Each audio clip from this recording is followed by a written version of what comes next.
Hola, buenas tardes.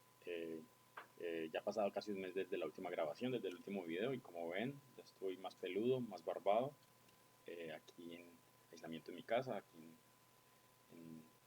guardando la distancia social, guardando la cuarentena que todo el mundo está pasando por esta época. Hoy vamos a hablar de un tema bien interesante, que es el modelamiento y el simular en ingeniería, en proyectos de ingeniería. Eh, digamos que es una de las labores más importantes en un proyecto de ingeniería. Eh, Hace parte del método de ingeniería, de diseño. Quizás en el bloque que estamos viendo ahí, después de definir el problema, especificar requerimientos, de investigar sobre el problema, tenemos que plantear diseños preliminares, algunas ideas conceptuales para evaluar y escoger. Y en este punto, justamente ahí es donde es importante comprender bien los sistemas y los subsistemas que tenemos, y para ello es importante modelarlos y simularlos para poder determinar previo a la implementación si la solución es adecuada o no. Entonces digamos que uno tiene unos diseños conceptuales, unas soluciones planteadas, ideadas para resolver el problema, y uno puede tomar dos opciones. Uno, construir y probar que la solución es adecuada, o modelar, analizar y predecir. Para ello entonces utilizar sistemas de cómputo para hacer simulaciones. En el primer caso de construir y probar, pues esto implica unos costos, implica unos riesgos, porque hay que eh, implementar con materiales las soluciones que uno quiere. Esto implica unos gastos de recursos, un tiempo, y hay unas limitaciones obvias requeridas por el proyecto, por el sistema. El lugar donde debe implementarse, traslado de personal, eh, material, fabricación, prueba de piezas y demás.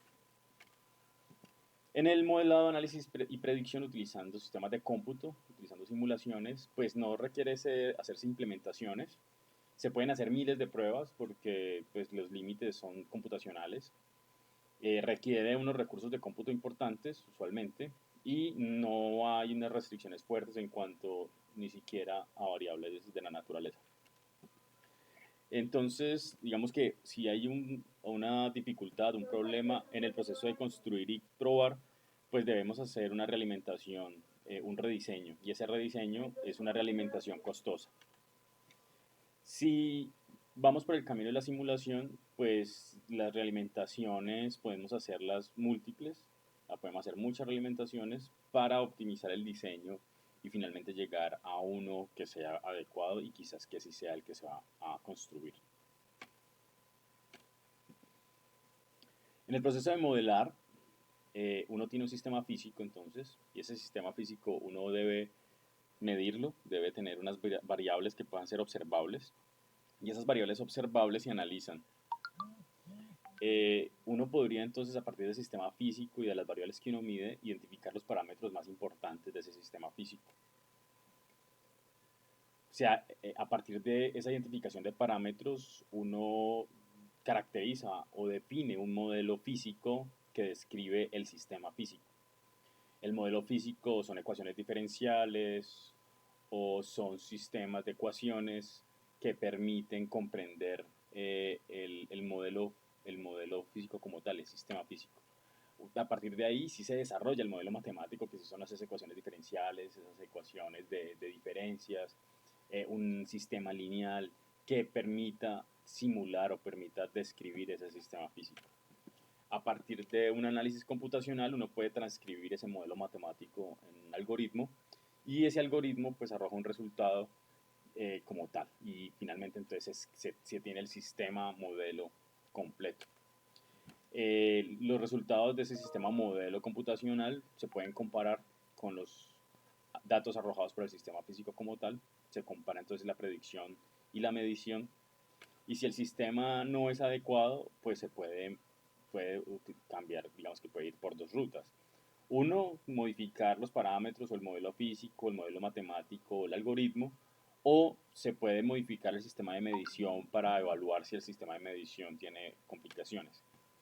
Si el sistema es adecuado, uno podría ir al sistema físico como tal, hacer cambios de diseño y tratar de predecir su comportamiento para mejorarlo, optimizarlo o lo que se necesite. En, en sistemas de control uno podría, o es importante, el modelamiento.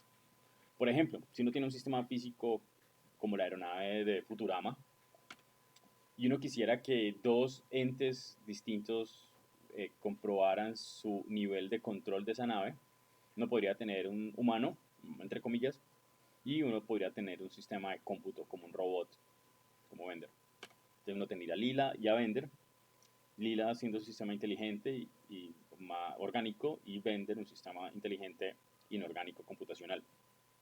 Entonces la nave, uno tiene sensores físicos que determinan su ubicación, su velocidad, su inclinación, que es la información que el sistema de control, en este caso pues Lila o Ender, que están compitiendo para hacer el mejor control, entonces uno podría tener esa información. Esa información la utilizan ellos entonces para poder tomar decisiones y actuar sobre la propulsión, el timón o el alerón o lo que sea necesario para movilizar la nave y llevarla de un punto a otro de manera adecuada. Sin embargo, esto es un gran riesgo, pues porque conocemos a Bender, sabemos que es un gran riesgo porque posiblemente no sea el mejor adecuado o el más adecuado para hacer el control de la nave.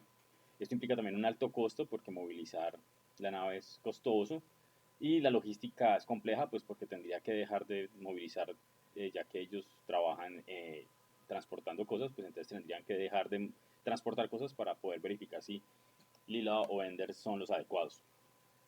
Una opción distinta, una opción alternativa sería entonces un sistema modelo virtual, computacional, que representaría el sistema físico, en este caso la nave. Sería algo así como un gemelo digital o un gemelo computacional, que tendría también modelos de sensores que permitirían dar la ubicación, la velocidad, la inclinación y modelos de actuadores para la propulsión del timón y el alerón. Y Lila y Bender, en lugar de controlar la nave física como tal, pues lo que harían sería actuar sobre el sistema modelo o el sistema virtual de la nave, haciendo que verifiquen si digamos que si están capacitados o no para volar la nave. Eso podría aplicarse pues a un avión, a un carro autónomo, a un sistema de piloto automático para lo que se necesite, por ejemplo en cirugías, por ejemplo en una industria, en un proceso industrial. En un esquema un poco más realista, digamos, y que estamos viviendo en este momento, uno podría tener un sistema físico como el planeta Tierra, que está en este momento viéndose afectado por el coronavirus, y uno podría tener unos sensores físicos que son los síntomas de las personas, por ejemplo, con el Corona App uno podría recoger esa información, o uno podría hacer pruebas en todo el mundo, en los distintos países, para saber cuánta población está infectada, o uno podría tener, digamos, la misma aplicaciones como la que tenemos en Colombia para determinar entonces un censo de la población infectada o en muertos. Digamos, esta información sería lo que le entraría al sistema de control.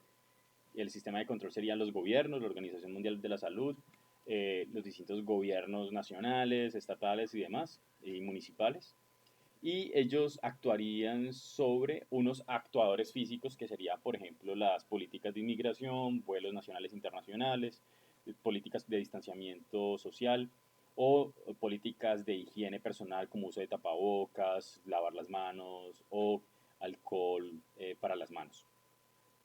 Podría ser entonces importante tener otro tipo de elementos que le permita al sistema de control tomar decisiones a futuro, ya que el sistema físico como tal no es predictivo. Entonces uno o el sistema o el gobierno como tal podría utilizar otros sistemas modelo, por ejemplo esas ecuaciones diferenciales que están ahí arriba, o sistemas basados en agentes, en el que se determinan, por ejemplo, tasas de población susceptible, población infectada y población recuperada. Y a partir de los modelos matemáticos y computacionales, uno podría tener entonces predicciones de cómo se va a comportar la población de muertos o la población de infectados en una población determinada, en un lugar determinado, en una nación, en un departamento o un municipio. Vemos a la derecha entonces cómo son las predicciones del comportamiento muertes acumuladas para Estados Unidos en los próximos días, a partir de una cantidad de modelos, como ustedes ven ahí, eh, de distintas universidades, institutos y demás. Entonces, a partir de esa información, el gobierno podría tomar decisiones a futuro, dependiendo de cuáles son las mejores medidas, en este caso los actuadores físicos que actuarían sobre la población. Esa sería una manera de entender por qué es importante modelos físicos y modelos computacionales para poder actuar eh, sobre sistemas físicos como tal. Entonces, ¿para qué modelar y simular? Pues uno, si el sistema físico existe, pues para entenderlo y a partir de su entendimiento predecir su comportamiento. Y dos, el sistema físico si es un concepto, entonces para analizarlo y evaluarlo. En el primer caso, que si el sistema físico existe, por ejemplo el coronavirus, pues para entender y para poder predecir cómo se va a propagar en la Tierra, o si hay un meteorito, por ejemplo, se está acercando a la Tierra, pues para poder ver cuál va a ser su trayectoria y el riesgo que tenemos por la cercanía a la Tierra. O en caso de física, por ejemplo, pues tenemos un modelo que permite describir las partículas subatómicas. En el caso de un concepto, podríamos tener, por ejemplo, el concepto de un sensor para coronavirus o el concepto de un domo para vivir en la planeta Marte. En ambos casos, pues se tienen que realizar simulaciones y análisis computacionales para verificar si el comportamiento y el desempeño de un sensor o de un domo o de un carro para Marte funciona adecuadamente. Con esto, de alguna forma, pues como que cierro la presentación sobre por qué modelar y simular. Yo, de alguna forma, resume un poco lo que se quiere en ingeniería, el modelar para poder describir el comportamiento de sistemas físicos y simular para poder tener entornos múltiples, de múltiples universos con múltiples variables que permita hacer muchos diseños, muchas posibilidades que en la vida real pues no se podría hacer. Con esto cerramos y hasta la próxima.